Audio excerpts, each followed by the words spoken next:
নমস্কার, welcome to my channel ভুরিভোজ। আমার ভুরিভোজ চ্যানেলে সকলকে স্বাগত জানাই। আমি আজকে বানাবো সবজি দিয়ে নিরামিষ পালং শাকের তরকারি। রেসিপিটা আপনারা ভাত রুটি দুটোর সঙ্গেই কিন্তু ট্রাই করতে পারেন। চলুন দেখে নিই কীভাবে বানালাম। পালং শাকগুলোকে টুকরো করে কেটে নিয়েছি। খুব একদম মিহি করে কাটার দরকার নেই, খুব কুচোনোর দরকার নেই, মোটামুটি কেটে নিলেই হবে। কড়াইতে সর্ষের তেল গরম করতে দিয়েছি। গরম হয়ে গেলে এর মধ্যে 3 ফোড়ন দেব। এখানে রয়েছে জিরে, কালো জিরে আর মৌরি, আর একটা শুকনো লঙ্কা দিলাম। এই 3 ফোড়ন আর শুকনো লঙ্কাটাকে ভালো করে ভেজে নেব। এখানে ছোট চামচের হাফ চামচ হিং রয়েছে, হিংটা দিয়ে দিলাম।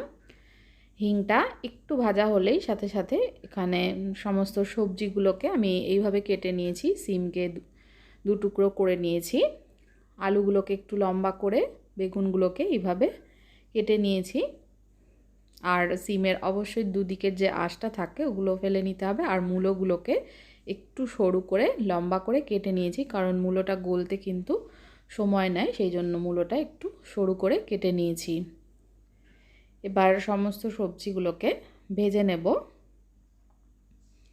চাইলে এই রেসিপিটায় আপনারা বড়ি অ্যাড করতে পারেন। আমি এটা বড়ি ছাড়াই করেছি। বড়ি দিয়ে এর আগেও আমি পালং শাকের ঝোলের রেসিপি শেয়ার করেছি, চাইলে সেটা দেখে নিতে পারেন। আমি সমস্ত সবজিগুলোকে ভাজা ভাজা করে নিয়েছি 5 মিনিট মতন। তারপরে কিন্তু নুনটা অ্যাড করলাম। সাথে সাথে নুনটা দিলে পারে সবজি থেকে জল বেরিয়ে গেলে সবজিটা ভালো করে ভাজা হয় না। তার জন্য আমি নুনটা সবজিগুলোকে একটু ভেজে নেওয়ার পরে তারপরে অ্যাড করলাম। হলুদ গুঁড়ো দিয়ে দিচ্ছি হাফ চামচ মতন, ছোটো চামচের হাফ চামচ হলুদ গুঁড়ো দিয়ে দিলাম। নুন আর হলুদ গুঁড়োটাকে ভালো করে মিশিয়ে নিয়ে আরও 1 মিনিট মতন সবজিগুলোকে ভেজে নেব। সবজিগুলো ভাজা হয়ে গেলে এবার আমি দিয়ে দিচ্ছি টুকরো করে রাখা পালং শাকগুলো। পালং শাক অবশ্যই ভালো করে ধুয়ে পরিষ্কার করে নিয়ে এইভাবে টুকরো করে নিতে হবে। এবার পালং শাকটা ভালো করে সবজির সঙ্গে মিশিয়ে নেব। পালং শাক রান্না হতে কিন্তু বেশি সময় লাগে না, খুব তাড়াতাড়ি শাকটা নরম হয়ে যায়। আর এই রেসিপিতে আমি জলের ব্যবহার করব না, জল ছাড়াই এটা রান্না করছি। দেখুন 3-4 মিনিট পরেই দেখবেন শাকটা নরম হয়ে এসছে, একটু জল বেরিয়েছে। এই জলেই শাক এবং সবজি সব সেদ্ধ হয়ে যাবে ভালোভাবে।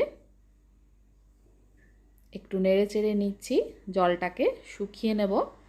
শাক থেকে যে জলটুকু বেরিয়েছে সেই জলটুকুকে শুকিয়ে নিচ্ছি।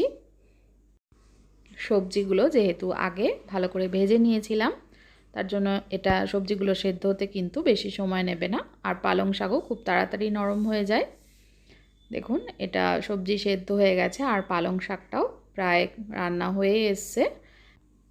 শাকটা শুকনো শুকনো হয়ে এসছে এবং শাকের কালারও দেখুন অনেকটা চেঞ্জ হয়ে এসছে।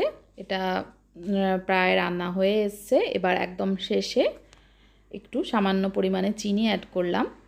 চিনি ছাড়া যে কোনো রান্নাই কিন্তু, যে কোনো নিরামিষ রান্নাই অসম্পূর্ণ থেকে যায়, সেই কারণে খুব সামান্য পরিমাণে একটু চিনি লাস্টে অ্যাড করে দিলাম। এবার চিনিটা ভালো করে মিশিয়ে নিলেই এটা একদম রেডি হয়ে যাবে। দেখুন একদম শুকনো হয়ে এসছে। এবার এটা আমি একদম শেষে নামানোর জাস্ট আগে এই ধনেপাতাটা দিয়ে গ্যাসটা অফ করে তারপরে ধনেপাতাটা ভালোভাবে শাকের সাথে মিশিয়ে নেব। ধনেপাতাটা দেওয়ার পরে কিন্তু বেশিক্ষণ আর কুক করব না, গ্যাসটা অফ করে দিয়েই ধনেপাতাটাকে মিশিয়ে নিচ্ছি। এটা একদম রেডি হয়ে গেছে। গরম গরম ভাত রুটি দুটোর সঙ্গেই কিন্তু এই রেসিপিটা আপনারা ট্রাই করতে পারেন। ভীষণ ভালো লাগে। রেসিপিটা ভালো লাগলে আমার চ্যানেলটাকে সাবস্ক্রাইব করার অনুরোধ রইল। এবার আমি এটা সার্ভ করে দিচ্ছি একটা বলে। রেসিপিটা দেখার জন্য সকলকে ধন্যবাদ। সকলে ভালো থাকবেন, সুস্থ থাকবেন।